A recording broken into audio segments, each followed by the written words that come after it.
Books and there analysis के क्रम में आप सभी का स्वागत है हमारे YouTube चैनल द सुतलू पर। आज हमारा दूसरा वीडियो या आप दूसरी कहानी कह सकते हैं, ठीक है। यानी कि हमारी जो पहली कहानी थी वो हमारा पहले वीडियो में हमने डिस्कस किया है और उसके आगे की जो कहानी है वो आज इस वीडियो में हम डिस्कस करने वाले हैं, ठीक है दोस्त। चलिए, आज हम दरअसल जो कहानी लेकर के आए हैं वो कल जिस कहानी को वीडियो में हमने बताया था उसके आगे की ये कहानी है। और कल हमने जो डिस्कशन किया था उसका जो शीर्षक था वो था भौतिक संसार, और उसमें हमने भौतिक संसार की उत्पत्ति से लेकर के और अब तक जो भी ब्रह्मांड से संबंधित और आपके स्तर के आधार पे आवश्यक जितनी चीजें थी उन सब को सम्मिलित किया तथा अपने समस्त जानकारी को हमने आपके क्लास 11th भौतिक विज्ञान चैप्टर 1 जिसका नाम है भौतिक संसार या भौतिक जगत, या उसी को हम जो है भैया यूनिवर्स या ब्रह्मांड या प्रकृति के नाम से भी उसे ही कंसीडर करेंगे। प्रकृति का मतलब जो स्वतः ब्रह्मांड में अपने आप बन करके तैयार हुआ है, सभी ग्रह उल्का पिंड, ठीक है, आकाश गंगाएं और सभी सोलर सिस्टम इत्यादि सब उसी का हिस्सा हैं, ठीक है। तो कल हमने जो डिस्कशन किया था थोड़ा सा हम हल्का फुल्का बैक होंगे उसमें और फिर उसके बाद में आगे की ये जानकारी हम लेंगे। फाइनली हुआ क्या था कि पिछले वीडियो में हमने सिंगुलरिटी यानी कि जॉर्ज लेमेंतेर के द्वारा दिया गया सिद्धांत बिग बैंग सिद्धांत से लेकर के और इस संपूर्ण ब्रह्मांड की उत्पत्ति या जो भी हमारा संपूर्ण ब्रह्मांड है जिसका निर्माण कल हमने जो है ये तय कर लिया था कि द्रव्य और ऊर्जा से ही हुआ है, ठीक है। तो अब उस द्रव्य और ऊर्जा के आगे के वे सभी टूल्स या आवश्यक जानकारियां जो अभी आपके क्लास की बुक्स को एनालिसिस या डिस्क्राइब करने के लिए हमें आवश्यकता उसकी पड़ेगी, ठीक है। तो उन सभी टूल्स को अभी हम 3-4 वीडियो में 5 वीडियो तक जा सकते हैं मैं कवर करने वाला हूं। उसके बाद सीधे पर्टिकुलर प्लेलिस्ट के हिसाब से हम जो है हर एक बुक का जो है विवरण आगे लेकर के चलते रहेंगे क्रम से, ठीक है भाई। तो पहले भी कुछ वीडियो में हम अपने परिचय को, प्रस्तावना को, यानी कि संपूर्ण प्रकृति या फिर जिसे हम नेचुरल साइंस प्राकृतिक विज्ञान के अंतर्गत जितनी चीजों का हम अध्ययन करते हैं उन सब का एक समराइज स्वरूप में 4-5 वीडियो में 1 बाय 1 कहानियों के रूप में एक दूसरे से जुड़ी हुई सीरीज के रूप में मैं इसे रखने वाला हूं। और एक चीज, अभी हम विज्ञान और भौतिक विज्ञान की डेफिनेशंस तक नहीं पहुंचे हैं और हम आएंगे, बट बात यह है कि आवश्यक जिन चीजों की आवश्यकता जो पड़ेगी जिन चीजों की उनको डिस्कस करेंगे। और यहीं से निकल करके आने वाला है कि भौतिक विज्ञान भाई परिभाषा में लिखा होता है द्रव्य और ऊर्जा का अध्ययन या उसके अंतर्निहित घटनाओं का अध्ययन भौतिक विज्ञान कहलाता है। बट अभी देखो हमने उस परिभाषा तक हम नहीं आए हैं, बट उस द्रव्य और ऊर्जा तक आ गए हैं। धीरे धीरे चलते रहेंगे, सभी चीजें डिस्कस होंगी, ठीक है। किताबों में ये सभी चीजें जो है जो आपके टॉपिक होते हैं उनको एक्सप्लेन करने के लिए ये सामान्य जानकारियां जो हैं जिन्हें हम टूल्स कह सकते हैं इनकी जरूरत पड़ेगी, जिनको हम पहले ही डिस्कस कर रहे हैं। इसीलिए 4-5 वीडियो के बाद सीधे हम आपके बुक पर पहुंचेंगे जहां पे प्रत्येक स्टैंजा, टॉपिक, क्वेश्चन या थ्योरी, न्यूमेरिकल प्रूफ जो भी होने वाला है सभी चीजें हम साथ में डिस्कस करने वाले हैं, ठीक है। फिलहाल अभी 4-5 वीडियो तक हम जो है अपने प्रस्तावना को ही जारी रखेंगे ताकि हम और आप एक साथ मिल करके विज्ञान या उसके उपभाग भौतिक विज्ञान को अच्छी तरह से समझने और सीखने के लेवल तक पहुंच सके, ठीक है। और थोड़ा हाँ, कल हमारा जो वीडियो था उसमें आप अगर देखें जो जिस आयु वर्ग के लिए लगभग ये तैयार किया था हमने वो वीडियो, ठीक है, उस हिसाब से जो जानकारियां थी कुछ काफी कॉम्प्लिकेटेड थी और मेरी स्पीड भी थोड़ा शायद ज्यादा थी। आप अपनी प्रतिक्रिया कमेंट बॉक्स में अवश्य दे दिया करें, ठीक है। खैर, हम आते हैं अपने वीडियो पे, ठीक है। जो भी होने वाला सब धीरे धीरे आगे लेकर के आते रहेंगे, ठीक है, और सूचना भी मिलती रहेगी। खैर, अब हम जो है बात करने वाले हैं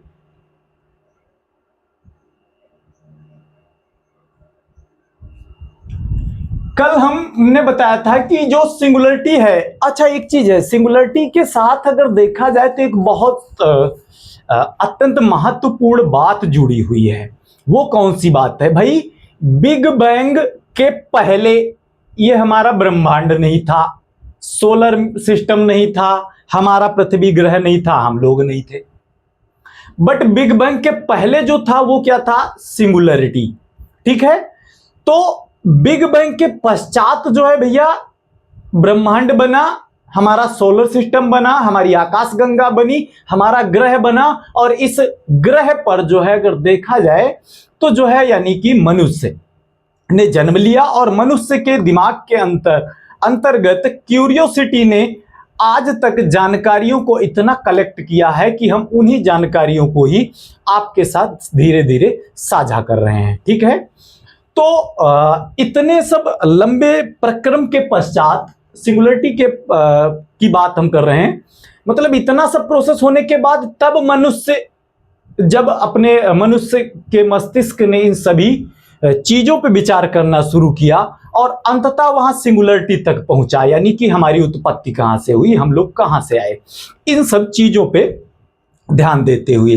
तो अब एक चीज बता दें, मनुष्य ने प्रकृति से संबंधित जितने भी नियम, यानी कि विज्ञान, चाहे वो भौतिक विज्ञान जो भी है, इसका जो डेवलपमेंट किया है, ठीक है। अगर बात करें भौतिक विज्ञान की, तो मूलतः भौतिक विज्ञान जो हमारे वैज्ञानिकों ने ये डेवलप की है, ये भौतिक विज्ञान बिग बैंग के पश्चात जो चीजें बनी उन सब पे लागू है, लेकिन इसके पहले जो थी यानी कि सिंगुलरिटी, उस पे लागू नहीं होती। कारण हमने बताया था कि सिंगुलरिटी का ताप, दाब और घनत्व और गुरुत्वाकर्षण, ये इतनी सब चीजें होने के कारण अत्यंत सूक्ष्म कण में, ठीक है, कॉस्मिक इन्फ्लेशन के कारण वो कण फटता है। लेकिन फटने से पहले जब सिंगुलरिटी था, उस स्थिति में अगर देखा जाए कि भौतिक विज्ञान के जो वैज्ञानिकों ने जिस भौतिक विज्ञान को अब तक डेवलप किया है, वो वहां पे अप्लाई होती है तो नहीं होती है मित्र। वो बिग बैंग के पश्चात जो कुछ भी अब ये जो द्रव्य बना या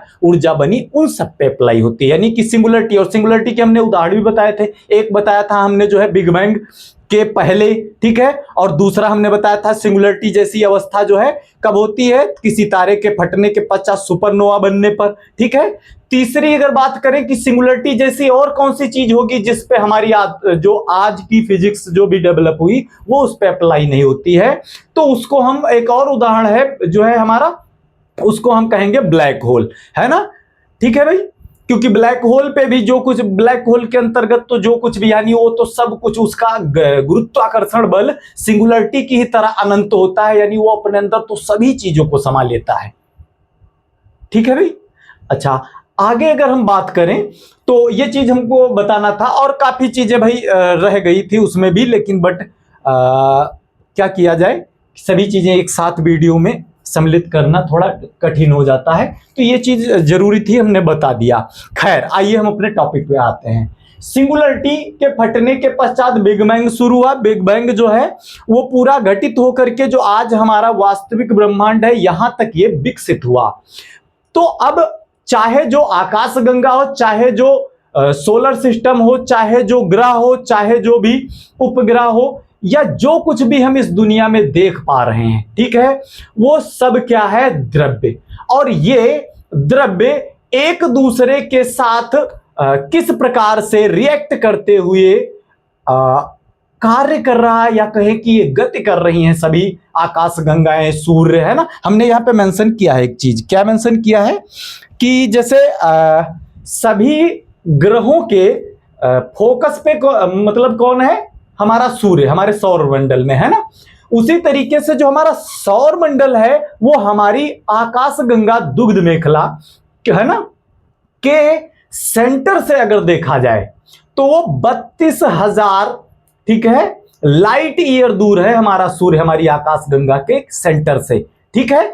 और सूर्य भी 250 किलोमीटर प्रति सेकंड की स्पीड से दीर्घवृत्ताकार गति कर रहा है उस आकाशगंगा के सेंटर के चारों ओर। ठीक है, जिस प्रकार से हमारी पृथ्वी सूर्य के चारों ओर गति करती है, इलिप्टिकल या दीर्घवृत्ताकार पथ या मार्ग पे। ठीक है, तो ये चीजें आ रहे हैं अभी यहां तक, फाइनली भी यहीं पर रहेंगे। ठीक है, तो हमने क्या किया था कि पिछले वीडियो में सिंगुलरिटी बिग बैंग होने के पश्चात अंततः हमने जो हमारा ब्रह्मांड कहां तक है, कितना विस्तारित है, इसको एक अज्यूम या इसकी एक संरचना दिमाग में बनाने की कोशिश की थी हम लोगों ने।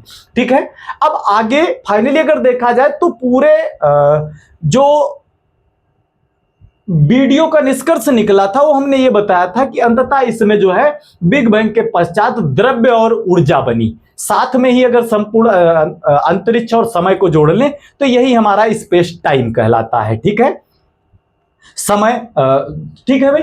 अच्छा, अब इसके बाद में अगर हम बात करें तो ब्रह्मांड को हमने कल लास्ट डे पे ये क्लियर कर लिया था कि हमारा जो ब्रह्मांड है, संपूर्ण ब्रह्मांड का निर्माण द्रव्य तथा ऊर्जा से हुआ है। ठीक है, तो अब ऐसी स्थिति में अगर हम बांट लें ब्रह्मांड को दो भागों में, द्रव्य को अलग और जो है ऊर्जा को अलग, ये बात तो कॉमन सी हो गई, यहां तक तो हम आप आ गए थे। अब आगे की बात अगर करें तो यहां पर अगर आप देखेंगे, ठीक है भाई, हमने क्या किया है कि ब्रह्मांड जो है वो द्रव्य और ऊर्जा से बना है। द्रव्य का दूसरा जो है नाम आप पदार्थ, सबस्टांस, मैटर है ना, ये बोला जाता है। ठीक है, और यहां पे हमने E बराबर mc² फिर से यहां मेंशन किया है क्योंकि जैसे कल भी हमने पिछले वीडियो में बताया था, ध्यान रखिए भैया, विज्ञान की जो परिभाषा है उसमें लिखा होता है कि दैनिक जीवन या हमारे चारों ओर की समस्त प्राकृतिक घटनाओं का क्रमबद्ध अध्ययन होती है।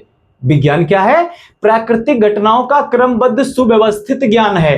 तो इसलिए भैया जो है हम जो कहानियां या जो चीजें बता रहे हैं उनको कहानियों के रूप में इस प्रकार अरेंज्ड किए हैं कि वो 1 बाय 1 आपके माइंड को अच्छी तरीके से पुटअप करेंगे। ठीक है, और बट जो जानकारियां हैं अगर आप शुरुआत की चीजें आप छोड़ेंगे तो आगे चल करके थोड़ा दिक्कतें होंगी, इसीलिए हमने जो टूल्स या आवश्यक चीजें हैं वो पहले ही डिस्कस कर रहे हैं। ठीक है, ताकि जब बुक पे डिस्कशन शुरू हो जाए उस समय पे छोटी मोटी चीजें जो या सामान्य चीजें मतलब ग्रह पिंड या जिन चीजों की अगर हम बात करें तो उसकी एक संकल्पना प्रारंभ से होनी चाहिए। इस आधार पे मैं इन चीजों को लेकर के चल रहा हूं। ठीक है, आइए चलिए, जो हमारा ब्रह्मांड था वो दो भागों में बटा, एक तो है हमारा द्रव्य, दूसरा है भैया ऊर्जा। अब अगर बात करें भैया कि द्रव्य जो है, ठीक है, और जैसे पिछले वीडियो में E बराबर mc² वहां भी लिखा था, हमने क्या कहा था कि द्रव्य यानी पदार्थ का निर्माण शुरुआत कहां से हुई?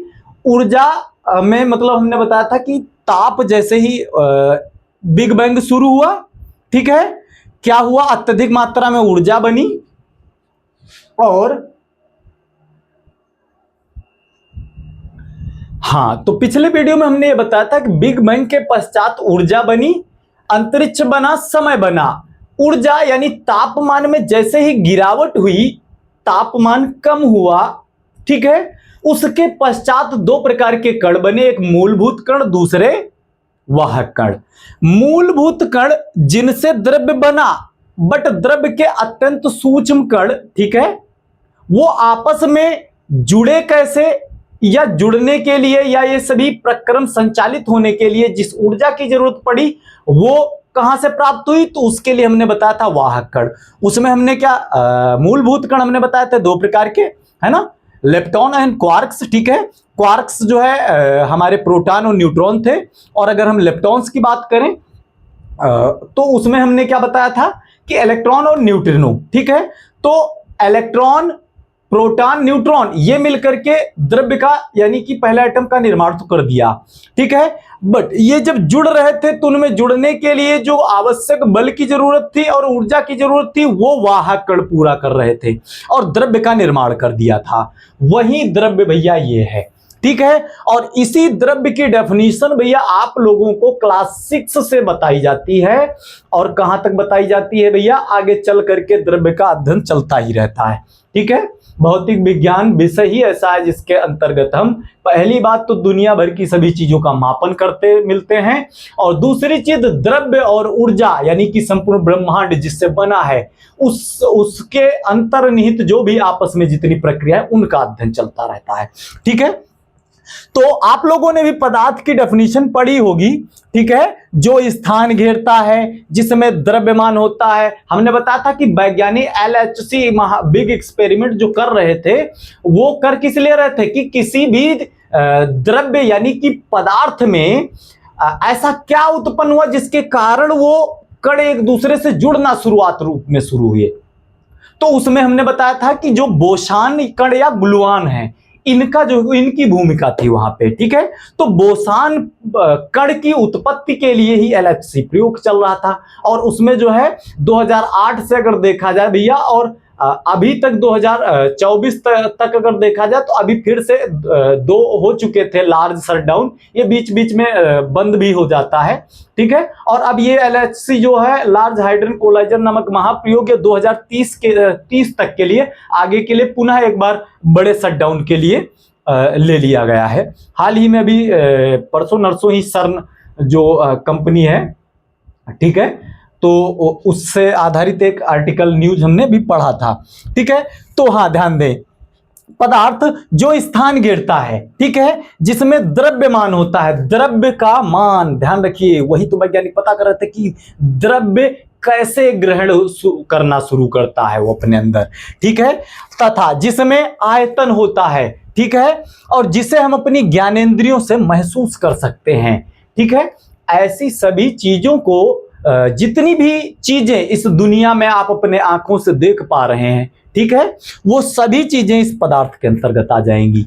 अब पदार्थ को जो जितना भी हमारा संपूर्ण ब्रह्मांड है, ठीक है, जैसे हमारा जितना भी एक ग्रह पे उपस्थित जितनी भी चीजें हैं, इन सभी चीजों के अंतर्गत अगर हम देखें, ठीक है, तो ये सभी द्रव्य के अंतर्गत आती हैं, पर ये सभी कार्य भी करती है। तो कार्य करने के लिए जिस ऊर्जा की जरूरत होती है वो भी इसी ब्रह्मांड में उपस्थित है। और ऊर्जा की परिभाषा हम भी अगर बात करें तो हमने यहाँ पे लिखा है चाहे पदार्थ सजीव हो या निर्जीव हो। और एक चीज और यहीं पे मेंशन कर दूं कि सजीव वाली बात पृथ्वी पे है आती, पृथ्वी के बाहर जो कुछ भी है सब निर्जीव, समझ रहे हैं।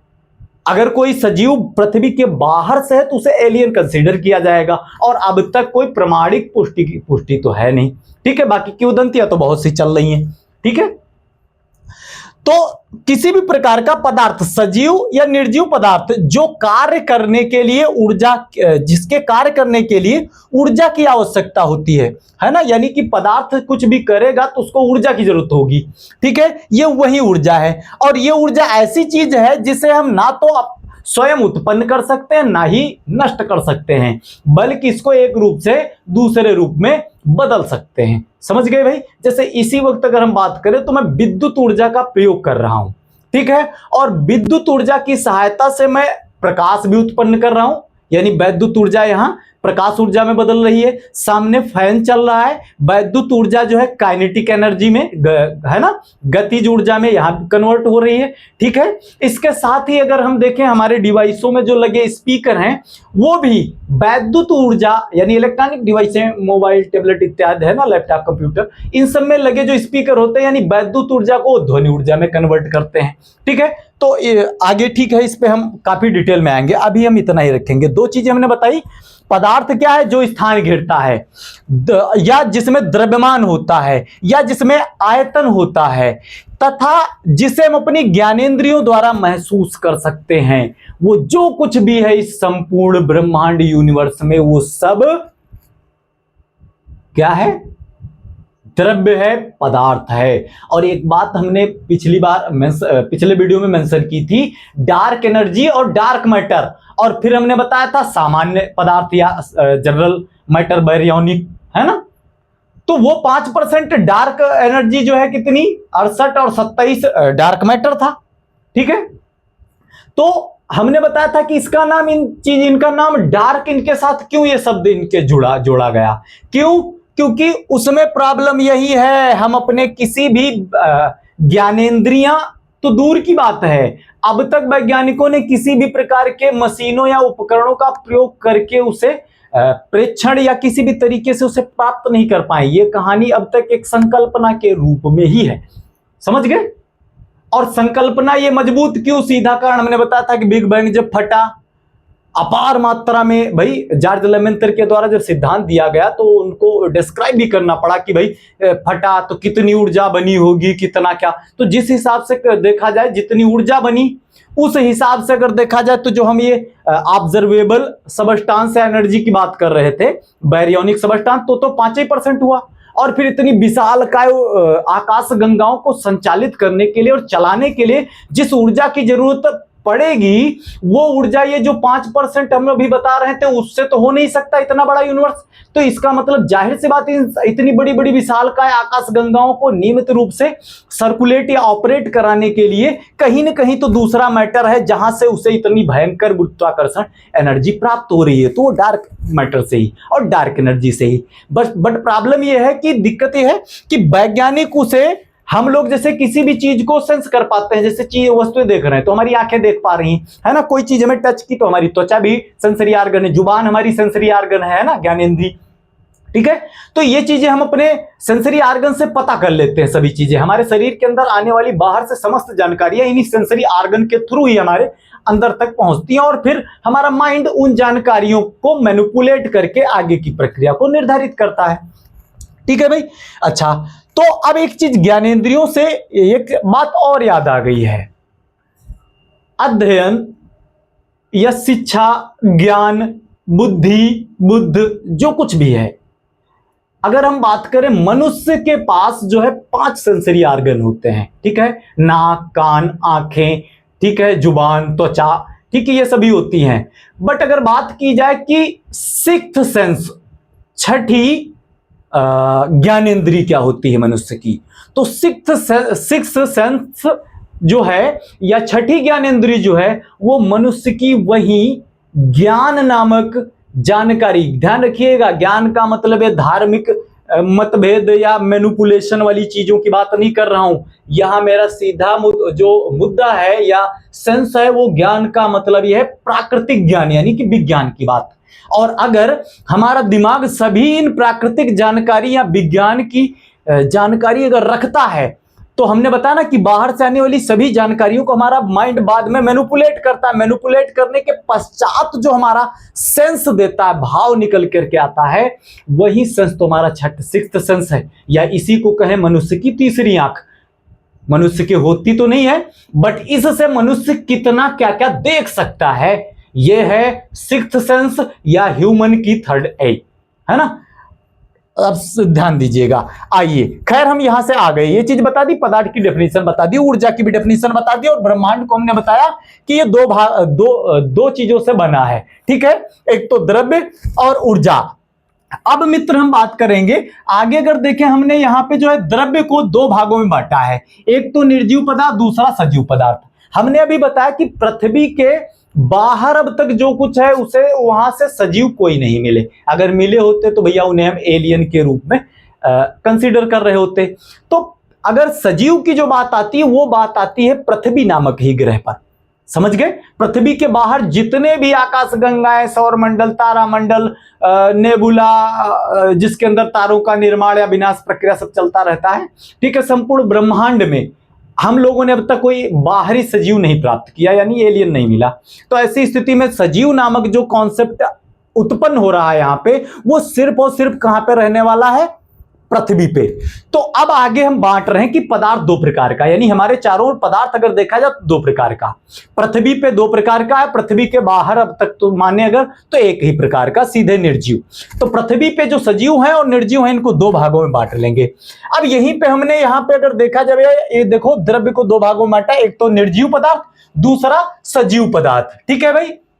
अच्छा, अब बात यह है कि सामान्यतया अगर देखा जाए, आप लोगों के आयु वर्ग के जो छात्र होते हैं उनसे जब क्वेश्चन होता है, जनरली अगर देखा जाए क्षेत्रीय जो छात्र होते हैं उनका जवाब कुछ इसी तरीके का ही होता है कि उनसे पूछो कि भाई सजीव क्या है, तो बताते जिसमें जीवन हो, जान हो, अजय देवगन वाली है ना, एक फिल्म आई थी अजय देवगन की, तो जान, जू, जिंदगी, ऐसा नहीं भाई। इस सजीव की एक फिक्स्ड डेफिनेशन है और उसके लिए हमने एक तरीका भी छोटा मोटा बना के यहाँ ट्रिक दिया है, उससे भी समझाएंगे। मतलब ये कि जो पदार्थ है हमारे ब्रह्मांड, हमने बताया ना संपूर्ण ब्रह्मांड दो चीजों से बना, एक तो द्रव्य, दूसरा ऊर्जा। तो द्रव्य जो है वो दो प्रकार का अब हम यहाँ लेकर के आ गए हैं, एक तो सजीव, दूसरा निर्जीव। तो अब सजीव कौन सा द्रव्य रहेगा और निर्जीव कौन सा द्रव्य रहेगा, बात इसकी है मित्र।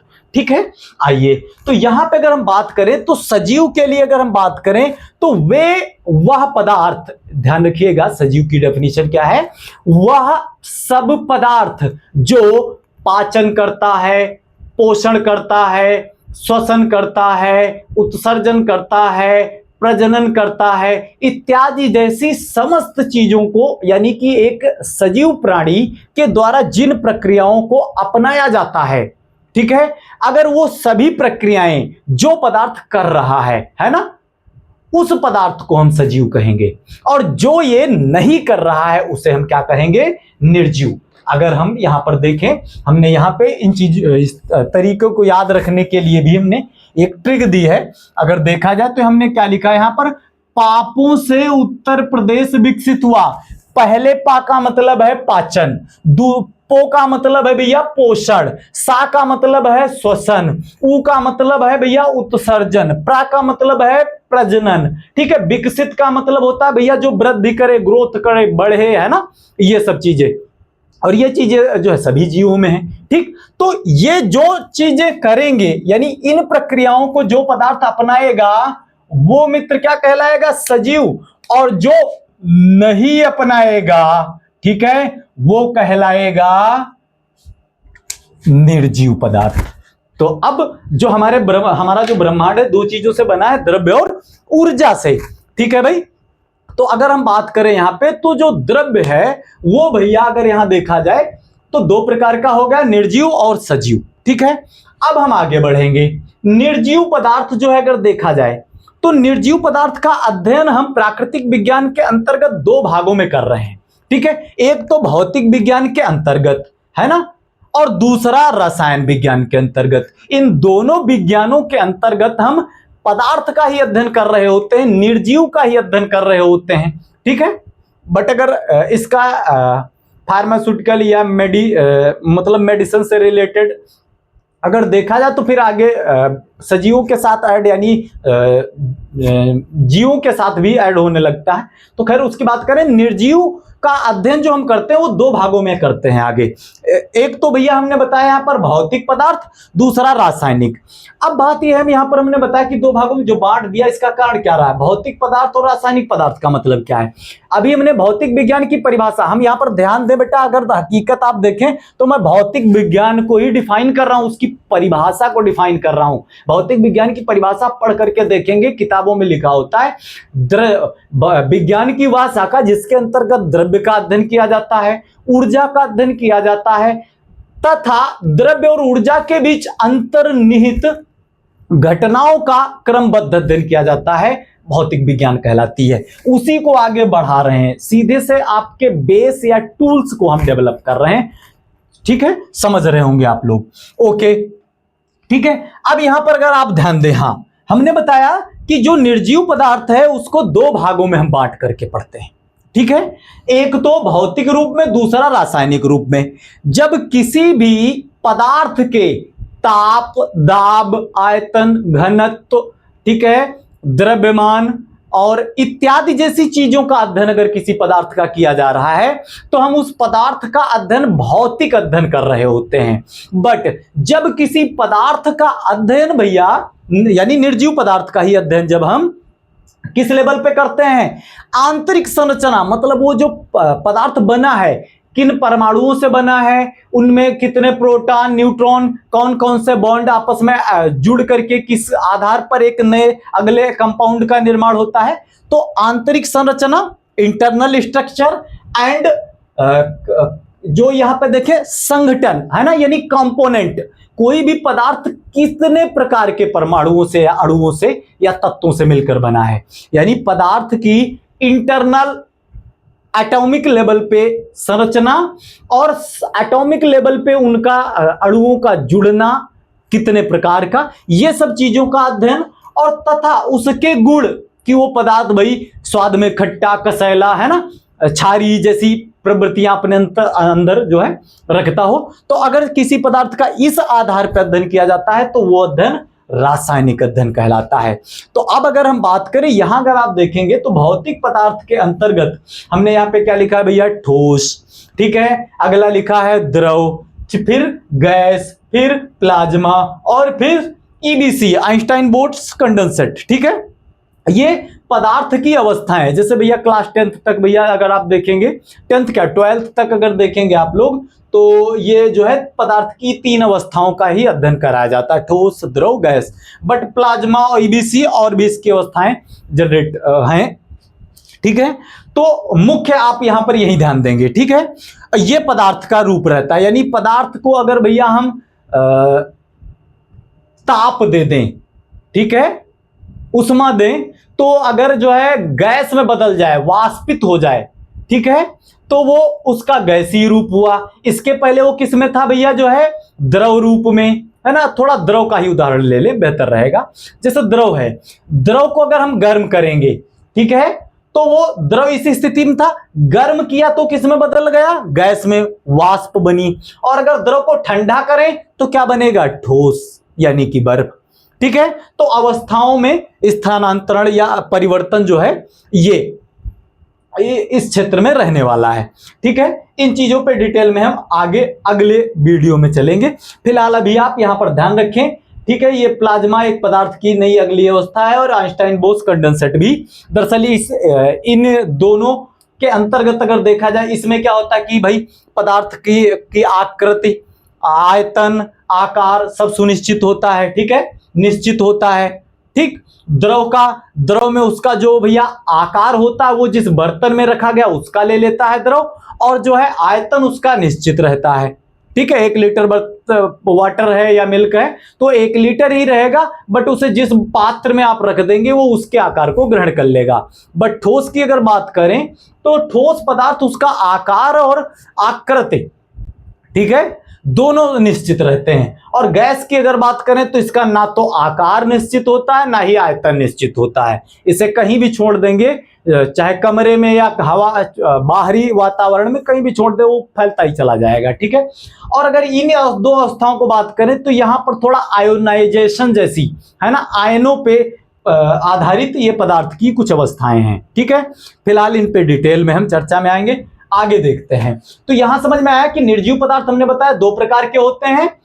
एक तो हमने मान लिया भौतिक पदार्थ, दूसरा रासायनिक पदार्थ। जब निर्जीव पदार्थ का अध्ययन हम ताप, दाब, आयतन, द्रव्यमान, घनत्व जैसी स्थितियों के आधार पर अध्ययन कर रहे हो तो वो हम भौतिक अध्ययन कर रहे हैं या भौतिक पदार्थों का अध्ययन कर रहे होते हैं, ठीक है। लेकिन जैसे ही उस पदार्थ का हम आंतरिक संरचना, आंतरिक संगठन और उसके गुण धर्म आदि के बारे में चर्चा करते हैं तो हम उसका रासायनिक अध्ययन कर रहे होते हैं। तो ये दोनों भाग तो हमने किसके बता दिए भैया, ये 2 भाग निकले हैं निर्जीव पदार्थ के। लेकिन निर्जीव की जो के साथ में इसका एक कौन जोड़ा था, वो था भैया सजीव। अब सजीव की चर्चा कर लेंगे, फिर हम अभी इन पर रासायनिक पदार्थ के अन्य भाग पर आएंगे। थोड़ा आ जाइए कि जो सजीव हैं उनके भी डिस्ट्रीब्यूशन पे हम थोड़ा चर्चा करेंगे, ठीक है भाई।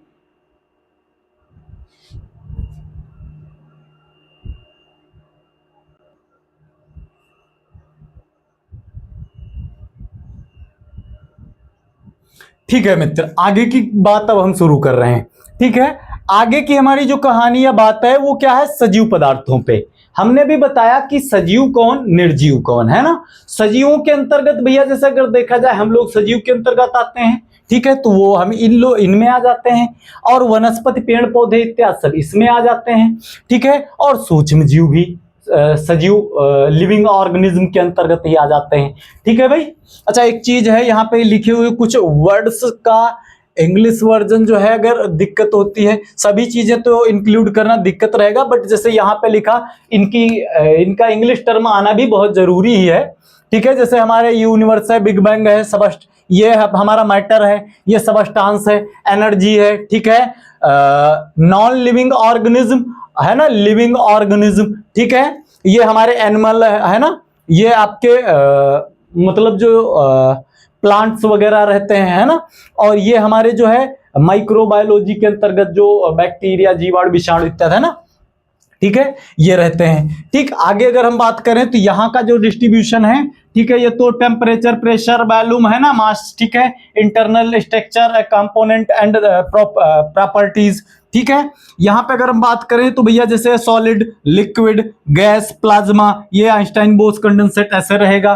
ठीक है, ये pure substance, impure substance, or mixture है ना, ये एलिमेंट है ना, ये मेटल, नॉन मेटल है ना, सब मेटल। ठीक है, ये रासायनिक पदार्थों का एक अलग प्रकार का जो है गुण के आधार पे अगर देखा जाए डिस्ट्रीब्यूशन हमने किया है, अम्ल, क्षार, लवण है ना, एसिड, बेस एंड साल्ट। ठीक है, इम्प्योर सबस्टांस भी दो प्रकार के, होमोजीनियस एंड हेट्रोजीनियस है ना, और अगर कंपाउंड की बात करें ये दो प्रकार के होते हैं, कार्बन, ऑर्गेनिक एंड इनऑर्गेनिक। ठीक है, यहाँ पे हमारा सोलर सिस्टम है, सन है, ठीक है, प्लानेट है, और ये हमारे दो ग्रह हैं उससे संबंधित। ठीक है, तो चलिए यहां तक आते हैं। खैर, अब हम यहां पे बात कर रहे थे भाई कि चलिए जैसे हम लोग हैं, जानवर हैं, ये सभी तो सजीवों की जो एक परिभाषा भी यहां पे हमने दी शॉर्टकट में कि पापों से उत्तर प्रदेश विकसित हुआ। ठीक है, तो यहां पर इतनी प्रक्रियाओं को जो पदार्थ करें वो सजीव हैं, तो ये भाई ठीक है, जितने भी जानवर हैं, मनुष्य हैं, ठीक है, ये सब तो करते हैं। क्या पेड़ पौधे ऐसी प्रक्रिया करते हैं भाई?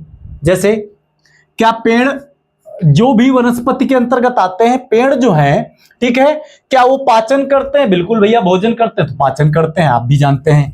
ठीक है, पोषण करते हैं, आप लोग भी जानते हैं, फोटोसिंथेसिस, प्रकाश संश्लेषण की प्रक्रिया का उपयोग करते हैं। श्वसन है ना, मतलब जो है ऑक्सीजन लेकर के मतलब जो हमारी ये प्रक्रिया है, ठीक है, श्वसन की प्रक्रिया, श्वसन तंत्र के अंतर्गत जितने भी ऑर्गन यूज होते हैं हमारे बॉडी के, ठीक है, श्वसन प्रक्रिया में, तो उसमें श्वसन की प्रक्रिया में ऑक्सीजन लेते, पेड़ लेते हैं भाई, वो पेड़ अगर देखा जाए तो कार्बन डाइऑक्साइड ग्रहण करते हैं, ऑक्सीजन हमें देते हैं, बट वो भी करते हैं श्वसन। ठीक है, फिर उसके बाद में उत्सर्जन, भैया हम लोगों ने जो कुछ खाया, ठीक है ना, हम लोग जो है डेली जो कुछ खाते हैं, गटकते हैं, अगले दिन दे पटकते हैं।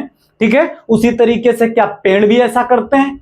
कभी हम लोगों ने, क्या आप लोगों ने कभी देखा है कि भैया मनुष्य की तरह पटरी के किनारे पेड़ भी लोटा लिए बैठे हो? करते हैं ऐसा?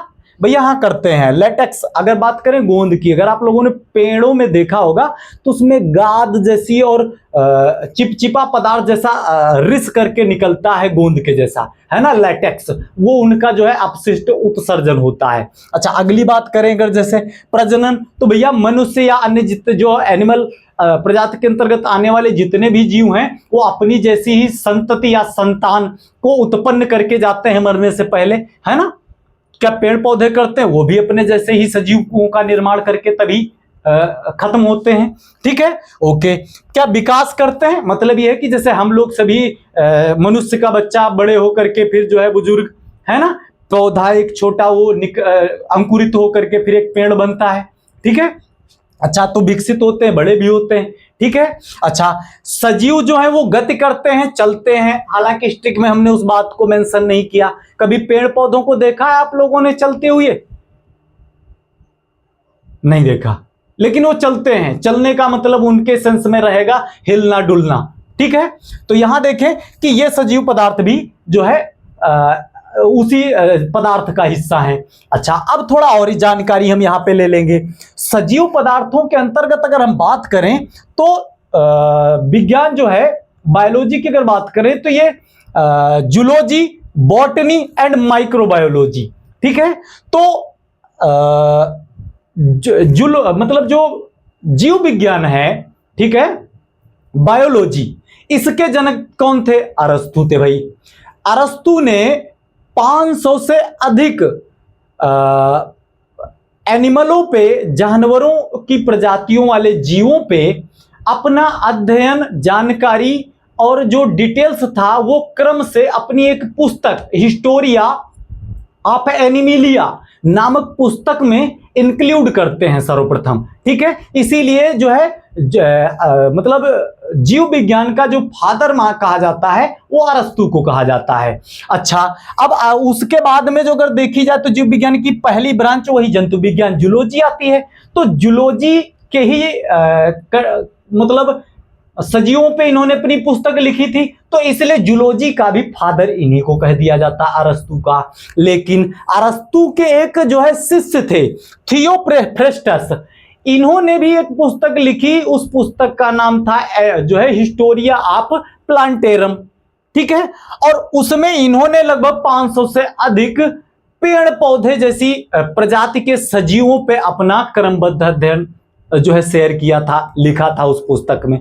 ठीक है, और अगर बात करें सूक्ष्म जीव जो अत्यंत माइक्रोबायोलॉजी के अंतर्गत जो आते हैं ना, तो इसके अगर जो फादर थे वो एंटोनी वॉन लीवेनहॉक, एवी लीवेनहॉक हमने लिख दिया है, एंटोनी वॉन लीवेनहॉक हैं किसके, सूक्ष्म माइक्रोबायोलॉजी के फादर। लेकिन आधुनिक सूक्ष्म जीव विज्ञान के जो अगर देखा जाए फादर कौन होंगे तो वो लुई पास्चर कहे जाते हैं। ठीक है भाई, तो यहां की जो जानकारी संभव थी जितनी वो शेयर कर ली गई। ठीक है दोस्त, अब आ जाइए यहां पे आ जाते हैं अगर बात करें रासायनिक पदार्थ की, तो रासायनिक पदार्थ भैया यहां पर देखेंगे अगर आप, दो प्रकार का हमने लिखा है, एक तो शुद्ध पदार्थ और दूसरा अशुद्ध पदार्थ। वैसे भैया अगर देखा जाए तो यहां जो कुछ भी हमारे चारों तरफ फैला है सब कुछ क्या है, अशुद्ध, क्योंकि कुछ न कुछ सब एक दूसरे में आपस में कहीं न कहीं मिला हुआ है। कहीं तो समान अनुपात में मिला है और कहीं तो विषमान अनुपात में मिला है। ठीक है, लेकिन सभी चीजें मिक्स्ड है, प्योर कुछ नहीं है। तो फिर प्योर क्या हुआ, प्योर अगर देखा जाए तो भैया अगर देखें तो 118 जो अब तक वैज्ञानिकों ने जो खोजे हैं तत्व, वो जो तत्व हैं उनको हम, और साथ में ही जो है अगर हम बात करें यौगिकों की, ये दो प्रकार जो हैं किसके होते हैं, शुद्ध पदार्थों के। तत्वों में पीरियोडिक टेबल में आप लोग जो 118 तत्वों का अध्ययन करते हैं, ठीक है, उनमें से जो तत्व है, हालांकि पीरियोडिक टेबल में उपस्थित सभी तत्वों को 3 भागों में मुख्यतः बांट लिया गया, मेटल नॉन मेटल है ना, सब मेटल है, धातु अधातु उपधातु। धातुओं के उदाहरण हमने एयू गोल्ड लिखा है ना, सोना, और ये फेरस है और ये सोडियम है। ठीक है, अधातु के अंतर्गत कार्बन, ऑक्सीजन, नाइट्रोजन और ठीक है हेलोजन एलिमेंट। फिर इसके बाद में सब मेटल के अंतर्गत बोरान है, सिलिकॉन है, ठीक है, जर्मेनियम है। ठीक, ये इनके उदाहरण हैं। ठीक है भाई। अच्छा, अब तत्व की अगर बात करें, दरअसल कल के वीडियो में अंत में हमने लास्ट में यहाँ पे जो परमाणु बनाया था, लेप्टॉन, क्वार्क्स है ना, न्यूट्रिनो, न्यूट्रिनो और जो इलेक्ट्रॉन था, इनके सम्मिलित से परमाणु बना था ना। तो जो पहला परमाणु बना था वही तो उसमें कोई अन्य प्रकार के किसी परमाणु का तो मिश्रण नहीं था, इसलिए तत्व के स्तर पे है ना, परमाणुविक स्तर पे जो चीज होती है उसमें दूसरी चीजें नहीं मिली होती हैं। ठीक है, तो तत्व जितने भी हैं उन सबको हम शुद्ध पदार्थ का या बिल्कुल एक्यूरेट प्योर सबस्टांस के अंतर्गत रखेंगे। बट दूसरा जो है यौगिक यानी कि कंपाउंड, ठीक है, कंपाउंड को भी हमने यहां पर 2 भागों में बांट दिया, ऑर्गेनिक, इनऑर्गेनिक है ना, कार्बनिक और अकार्बनिक। वे यौगिक जिनमें कार्बन और हाइड्रोजन की बहुतायत मात्रा होती, कार्बनिक, जिनमें उनकी नहीं होती, अन्य की होती है, वो अकार्बनिक। बट यौगिक की बात करें, ध्यान दें यहीं पे तो अंतर है, हम आपको ये समझा दें पहले कि भैया जो है यहां पर ध्यान दीजिएगा, शुद्ध पदार्थ ये भी है, शुद्ध पदार्थ ये भी, और ये फिर अशुद्ध क्यों, ये अंतर ये है। आप लोगों से अगर पूछा जाए भाई, जैसे हमने क्या लिख दिया, यहां पे क्या लिखा है, ये आपसे पूछे कि ये क्या लिखा, आप लोगों का जवाब होता है भाई हाइड्रोजन लिखा। ओके, तो फिर अगर हम बात करें कि ये क्या लिखा, इसको भी तो आप हाइड्रोजन ही बोलेंगे। तो फिर अंतर क्या है, अंतर ये है कि भैया ये है तत्व और ये है भैया अणु। समझ में आया? या इसी के साथ कोई दूसरा भी आ जाए, ठीक है, तो ये जल का, जैसे H2 तो जल का अणु है। ठीक है भाई, ओके, तो ये भी है अणु, और अणु का मतलब या इसी का सेंस है भैया ये है यौगिक। अब अंतर क्या है? सेंस ये है कि तत्व ये एकल होता है, सिंगल होता है, ठीक है, इसमें दूसरा कोई हो ही नहीं सकता। बट अगर हम बात करें यौगिक की, तो यौगिक में एक से अधिक तत्व सम्मिलित होते हैं, पर उसमें शर्त ये होती है कि कौन सा तत्व कितने अनुपात में रहेगा। जैसे H2O की बात करें हम भैया, तो H2O में अनुपात अगर हाइड्रोजन का देखा जाए, हाइड्रोजन और ऑक्सीजन का, तो 2:1 होता है, ठीक है। अगर हम बात करें H2SO4, ये भी एक प्रकार का भैया जो है यौगिक ही है, तो इसमें अगर देखा जाए हाइड्रोजन का 2, सल्फर का 1 और ऑक्सीजन का 4। तो यहां अगर देखें, फिर से गौर करना, तत्व वो है जिनके अंतर्गत कोई अन्य तत्व या उसका परमाणु के स्तर पे भी कण जुड़ा न हो, सिंगल हो, प्योर, वो तत्व हुआ। बट यौगिक कौन होते हैं? वो होते हैं जिनमें एक से अधिक सम्मिलित होते हैं। क्या बताया? एक से अधिक तत्व सम्मिलित होते हैं, पर एक निश्चित अनुपात में होते हैं, और अनुपात का सेंस हमने यहां पे दे दिया है। इसलिए ये दोनों सम्मिलित रूप से शुद्ध पदार्थ के अंतर्गत कंसीडर किए जाते हैं, ठीक है भाई। ओके, अब इसके आगे अगर देखा जाए तो यौगिक के हमने 2 पार्ट बता दिए। एग्जाम्पल हमने यहां पर लिख दिए भैया, ये है मेथेन, ये है एथेन, ये भैया एथिल अल्कोहल, ठीक है। और इसके अंतर्गत अकार्बनिक के अंतर हमने इसमें बताया था कि कार्बन और हाइड्रोजन की बहुतायत मात्रा मिलती है, ठीक है। और इनमें कार्बन हाइड्रोजन के अतिरिक्त यहाँ पे कार्बन डाइऑक्साइड को आप देख रहे होंगे कि यहाँ पे कार्बन है, पर ध्यान रखिएगा कार्बन होने के बावजूद भी, एक ही अपवाद है ये, कार्बन होने के बावजूद भी ये CO2 कार्बन डाइऑक्साइड जो है आता अकार्बनिक जो है पदार्थों के अंतर्गत ही है, ठीक है भाई। तो यहां से ये चीजें तो समझ में आ गई होंगी आपको, उम्मीद है। अच्छा, अब आ जाइए भैया, यहां पर देखेंगे इम्प्योर सबस्टेंस। हमने यहां पे बताया कि अगर कोई भी तत्व सिंगल, कोई भी पदार्थ का सबसे परमाणु के स्तर पे अगर देखा जाए परमाणु सिंगल है, तो वो तत्व कहा जाएगा। बट अगर वो एक से अधिक है और निश्चित अनुपात में है, तो वो क्या कहा जाएगा? तब हम उसको कहते हैं यौगिक। बट 2 या 2 से अधिक आपस में सम्मिलित हो और उनके अणुओं का आकार इस प्रकार का हो, ध्यान दीजिएगा, आंतरिक संरचना पे आ गया हूं क्योंकि रासायनिक संगठन की बात कर रहे हैं हम, है ना। जैसे जल और चीनी को आपस में जब हम मिला करके घोलते हैं तो शरबत बन करके तैयार होता है भाई। अब शरबत के अंदर अगर आपसे कहा जाए भैया पानी देखो क्या अलग दिख रहा और चीनी अलग दिख रही, तो ऐसा नहीं है। क्यों? क्योंकि जल और शरबत के जो अणु हैं उनका जो आणविक स्तर पे आकार है वो लगभग सेम होता है, तो एक दूसरे में अच्छी प्रकार से जो है मिल जाते हैं, ठीक है, आपस में घुल जाते हैं। तो ऐसा पदार्थ क्या कहा जाएगा? समांग। समझ में आया? ऐसा मिश्रण समांग मिश्रण कहा जाएगा, होमोजीनियस, ठीक है, होमोजीनियस, ठीक है। जैसे शरबत है या वायु में भी भैया जो है कई प्रकार की गैसों का मिश्रण ही तो होता है, ठीक है। या स्टील, ठीक है, ये भी दो धातुओं से अधिक जो है फेरस और कार्बन, दो प्रकार के तत्वों का मिश्रण होता है, ठीक है, स्टील। ओके, अब बिस्मांग की बात करें, 2 या 2 से अधिक पदार्थों को हम आपस में मिलाएं, पर अगर उनके परमाणुविक अणु जो है उनके आकारों में अगर अंतर इतना हो कि वो एक दूसरे में घुल न पाए, है ना, यानी कि बाद में उन दोनों को अगर हम अलग करें आसानी से अलग हो जाएं, ठीक है, एक दूसरे में बिल्कुल घुल मिल न पाए, तो ऐसे मिश्रणों को हम क्या कहते हैं बिस्मांगी मिश्रण, ठीक है भाई, समझ गए बात। ओके, अब अगर हम बात करें यहां पे एक और हमने यहां पे तथ्य जोड़ा है, रासायनिक पदार्थों का जो डिस्ट्रीब्यूशन है वो किस आधार पे? गुणधर्म के आधार पे, कि मतलब उनका गुण कैसा, गुण के आधार पे। तो ये अगर देखा जाए भैया अम्ल, वे पदार्थ जो स्वाद में खट्टे होते हैं, ठीक है, या H+ आयन देते हैं जल के साथ, और ये क्षारी, कसैले, वे जो है वे पदार्थ जिनमें OH आयन उपस्थित होता है जल में घुल करके, या हाइड्रोनियन आयन देते हैं या OH- आयन देते हैं, ठीक है। लवण, इनमें अगर देखा जाए तो धनायन का, जैसे इसमें बेटा HCl या ये जो कुछ भी है, इन अणुओं का अगर जो है हम तो ये टूटे अगर, धनायन और ऋणायन में, तो HCl टूटेगा H प्लस और Cl माइनस में, H2SO4 किस में टूटेगा, H प्लस प्लस और SO4 माइनस माइनस में। ठीक है, तो धनायन इनमें जो निकलता है वो H प्लस होता है, ऋणायन कुछ भी हो सकता है जैसे minus Cl minus SO4 minus में, है ना।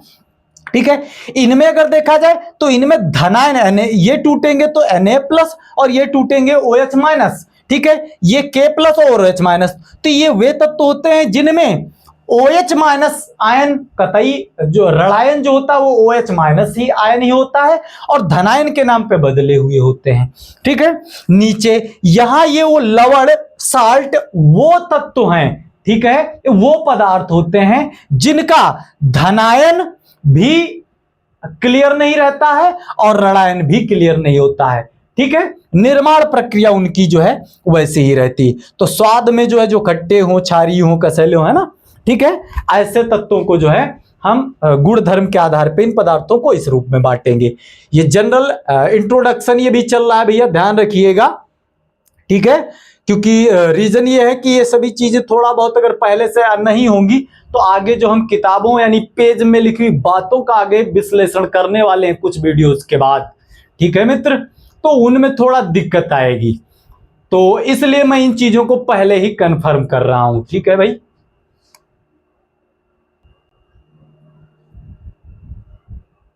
ओके दोस्त, एक और पॉइंट हम यहाँ पे मेंशन किए हैं, थोड़ा इस पे भी डिस्कस कर लेंगे। बाकी इस वीडियो की जानकारी मैंने मैक्सिमम जो है एक्सप्लेन कर दी है।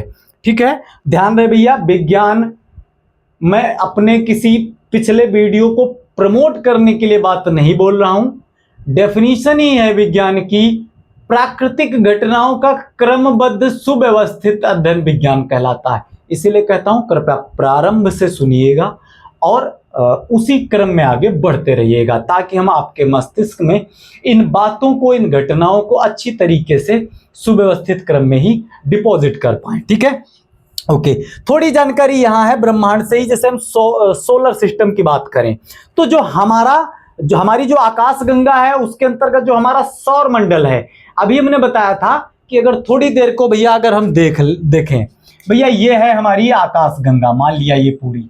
ठीक है, इस पूरी आकाश गंगा में जो आकाश गंगा का सेंटर है, इससे यहां पे कहीं पे है सूर्य। ठीक है, और ये कितनी हमने बताया था, 32,000 लाइट ईयर प्रकाश वर्ष दूरी है। और एक लाइट ईयर, एक प्रकाश वर्ष वह दूरी होती है जिसमें कोई यान या कोई वाहन प्रकाश की गति से चले, प्रकाश की गति की स्पीड से चले, 3 × 10⁸ मीटर पर सेकंड की स्पीड से चले और 1 साल तक उसी स्पीड से चलता रहे, तो जितनी दूरी तय करेगा वो होती है 1 लाइट ईयर, 1 प्रकाश वर्ष दूर, है ना। और यहां पे हमने कितनी बोली है कि आकाशगंगा के केंद्र से, ठीक है, सूर्य की दूरी 32,000 लाइट ईयर है। ठीक है, और ये पूरी आकाशगंगा भी स्वयं में गतिमान है। अब इस सूर्य के चारों ओर जो है भैया अन्य हमारे जैसे पृथ्वी या अन्य जैसे ग्रह हैं, तो ये हमारा जो सौर मंडल है हम इस पे डिस्कस करने वाले हैं।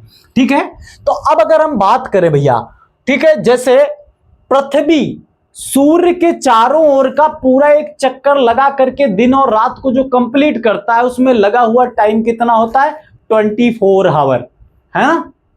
तो उसी हिसाब से सूर्य भी तो चक्कर लगा रहा है, ये इस सेंटर के चारों ओर दीर्घवृत्ताकार रूप में पूरा घूम करके कितना टाइम लेता होगा।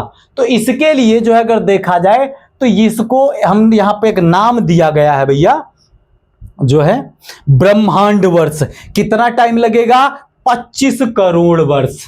ठीक है, ओके, अच्छा, अब ये जो सूर्य गति कर रहा है इसकी भी स्पीड होगी, जैसे पृथ्वी भी गति कर रही है सूर्य के चारों ओर, तो उसकी गति अपनी स्पीड है एक। पृथ्वी 2 प्रकार की गति कर रही है, घूर्णन और जो है दीर्घवृत्ताकार सूर्य के चारों ओर।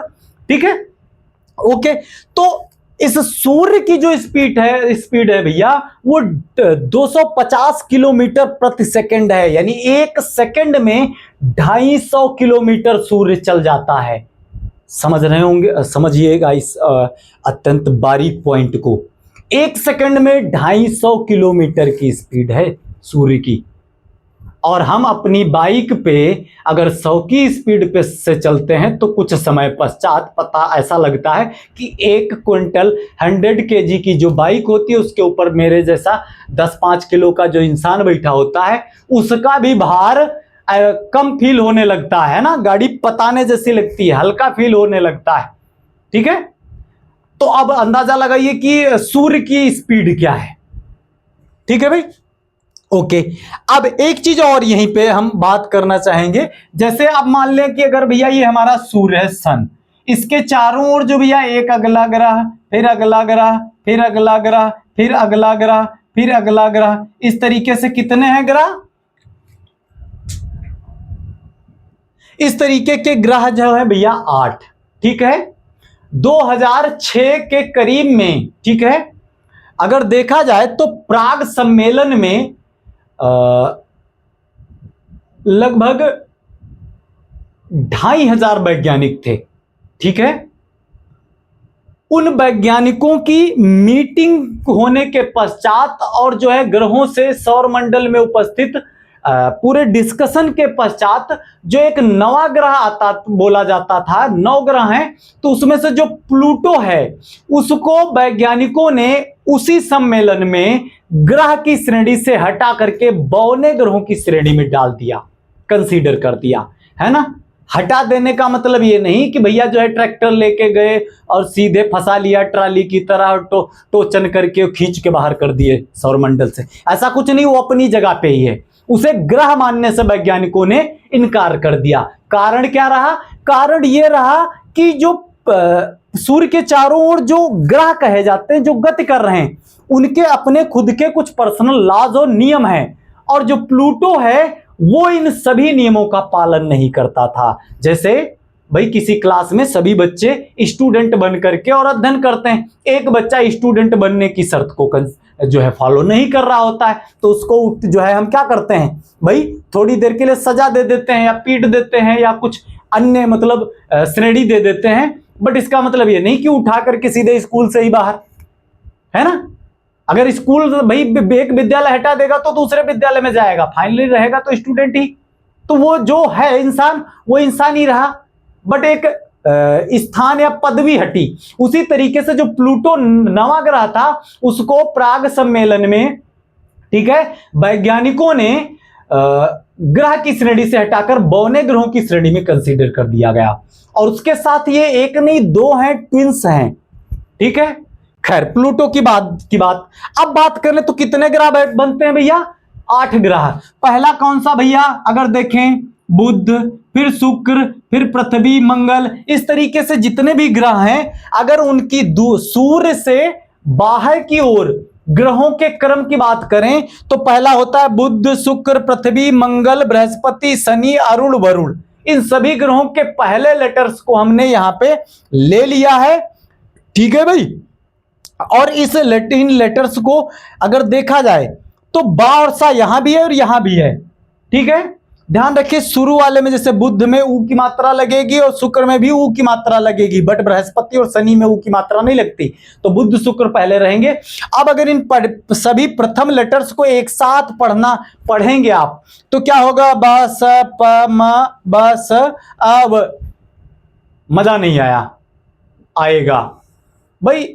बहुत सी राजनीतिक पार्टियां हैं हमारे देश में, हर पार्टी, जैसे करंट टाइम में भाजपा की सरकार है, ठीक है, सेंटर में भी और स्टेट में भी, उसी तरीके से अन्य भी पार्टियां हैं। सभी पार्टियां अपने आप को सर्वोपरि या अग्रिम साबित करने के लिए भाई लोगों के साथ कहते हैं आइए जुड़िए और हमारे साथ मिल करके एक साथ आगे बढ़े, यानी हमारी पार्टी में आ जाओ। उसी तरीके से भैया एक और पार्टी है हमारे यूपी में जिसका मतलब जिसकी अध्यक्ष मायावती बहन जी हैं, ठीक है, वो कौन सी पार्टी है? बहुजन समाज पार्टी, बसपा, है ना। तो अगर मैं अपने आप को उस पार्टी का एक कैंडिडेट मानूं तो मैं ये कह सकता हूं एक क्षेत्रीय भाषा के आधार पे, बसपम बस आवो, बसपम बस आवो। इस तरीके से आप इस जो ग्रहों के का क्रम है इसको आप लर्न करने का मतलब जो है प्रयोग कर सकते हैं। दूसरी चीज, एक चीज और बता दें, अब जो हमारा सौर मंडल है उसमें सभी संपूर्ण सौर मंडल की समस्त द्रव्यमान, द्रव्य, ध्यान रखिएगा यहां से इसकी बात कर रहा हूं। अगर हम अपने संपूर्ण सोलर सिस्टम की बात करें, ठीक है, सौर मंडल में जितना जो द्रव्य है, अगर हम उस द्रव्य को मान लें कि वो 100% है, तो उस 100% में से भैया 99.97% जो द्रव्य है वो सिर्फ और सिर्फ किसमें है? सूर्य में हमारे। ठीक है, बचा कितना? बचा 0.03%। उसमें क्या होते हैं? उसमें बाकी के सभी ग्रह हैं, उपग्रह हैं, धूमकेतु हैं, उल्कापिंड हैं, क्षुद्र ग्रह हैं, बौने ग्रह हैं। ये सब किसमें बने हैं? 0.03% द्रव्य से। ठीक है, और इस 0.03% द्रव्य का लगभग 92% जो द्रव्यमान है वो सिर्फ इनमें से, इन 8 ग्रहों में से बृहस्पति और शनि के पास है। 0.8% में बाकी सभी उल्कापिंड, धूमकेतु, ग्रह, उपग्रह, बौने ग्रह सब आते हैं। ठीक है, तो हमने यहां आज इस जो भी हमने इंक्लूड किया था लगभग सभी चीजों पे चर्चा कर दी है। ठीक है, बाकी आगे की जानकारी के साथ मिलेंगे मित्र अगले वीडियो में। तब तक के लिए नमस्ते। जानकारी अच्छी लगे तो अपने साथियों के साथ साझा करने का कष्ट करें। धन्यवाद।